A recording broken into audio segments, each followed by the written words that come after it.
How did public opinion affect the Yalta Conference?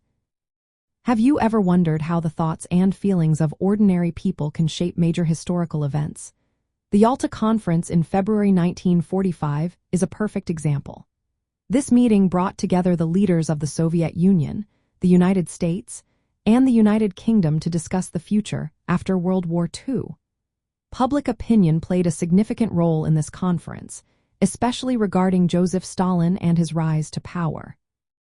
At that time, the public in Western countries was hopeful yet cautious. Many people wanted a lasting peace and the establishment of democratic governments in countries that had been liberated from Nazi control. This desire influenced the discussions at Yalta, particularly the agreement on free elections in Eastern Europe. However, there was a gap between what the public expected and what Stalin intended. While he promised free elections, his real goal was to establish communist governments in Eastern Europe to create a buffer zone for Soviet security. This difference created tension among the Allied leaders. Many in the West were skeptical of Stalin's true intentions. They had a mix of optimism from their wartime alliance and a pressing need to defeat Nazi Germany.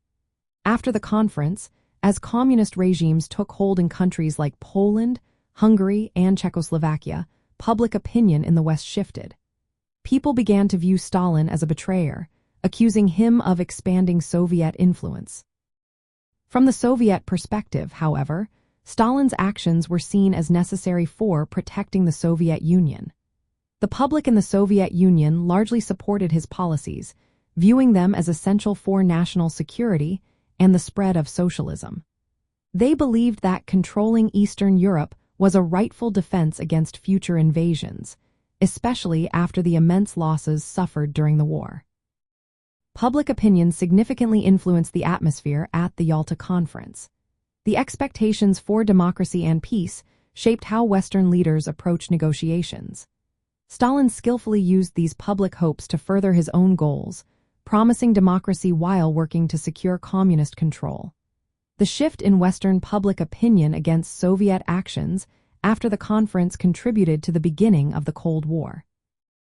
Meanwhile, within the communist bloc, the conference was seen as a strategic win for Stalin, solidifying Soviet influence in Eastern Europe. In summary, public opinion was a powerful force at the Yalta Conference. It created expectations that influenced negotiations and later reactions to the outcomes. The contrasting views between the Western Allies and the Soviet Union set the stage for future conflicts and shaped the post-war world.